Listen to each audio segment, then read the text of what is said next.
People have been asking me lately if I think the Chargers are back. I don't know if they're completely back just because I think their defense still kind of struggled a little bit at times. Justin Jefferson still had 7 catches for 74 yards.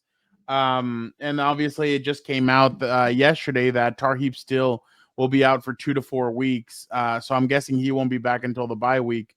So this little mini bye, and then they have 3 games in between and then the bye week. So I'm pretty sure either that Jags game or the bye week. So we'll see what happens with that. But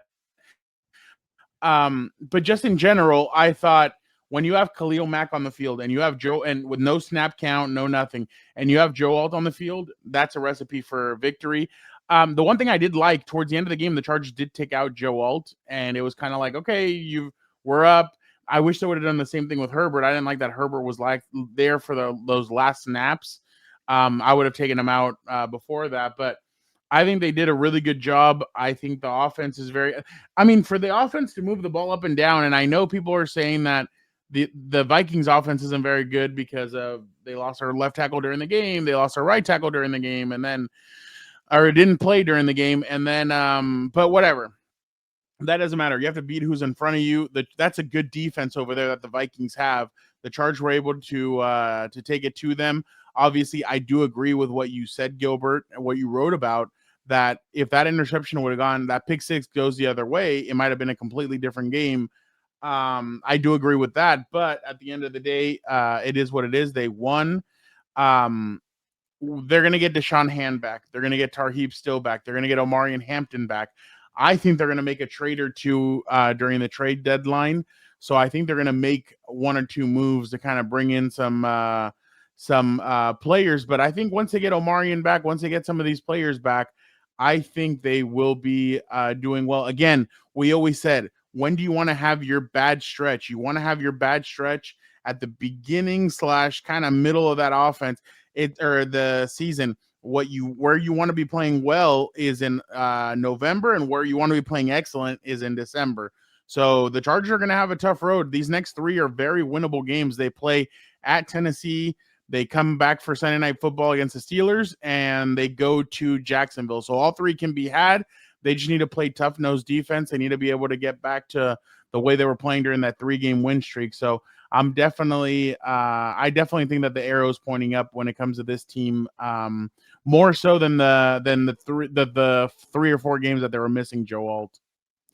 Yeah, you mentioned my story, and I tried my best to give the Chargers full credit because it was a full performance. But yeah, at the same time, it's like, how much can you take away from beating Carson Wentz? How much you take away from beating Carson Wentz, who had one good arm or was really injured? Yeah. He went on IR, had a shoulder surgery, I think I saw today. He's out for the season. So when you look at that, it doesn't say too much. But the way I wrote in my story, it was like, sometimes you need an opportunity. Sometimes you need an opportunity to break the slump. Sometimes you got to capitalize on what's coming your way and make the most of it and never look back. And I get it. That nullified pick six in the first 3-4 minutes doesn't really matter in the scheme of things. But I think the Chargers needed a break. They caught the break. There wasn't a pick six. Justin Herbert's interception was erased immediately. Boom. They set the tone with Aranda Gadsden II, who is becoming a quick star in the NFL. We'll find out in the coming weeks if he could keep it up. But for the past 3 weeks, this guy's been good. He's been hyped up. He's been delivering. Not just that. You make the most of it, getting the touchdown right away. You're setting the tone defensively. They shut down Carson Wentz. Yeah, he's hobbled. He can't move around. He doesn't have a good arm. He's battling out there. But hey, what was the weakness for this defense the past month? The run defense. And they shut them down, I think, 30-something total yards. Aaron Jones back too. So great performance. So I think, to me, they made the most of that opportunity. There was other areas too that I really liked. They're getting McConkey more involved. I know QJ has been disappearing, but when you need him, he'll get going again. You have Keenan Allen.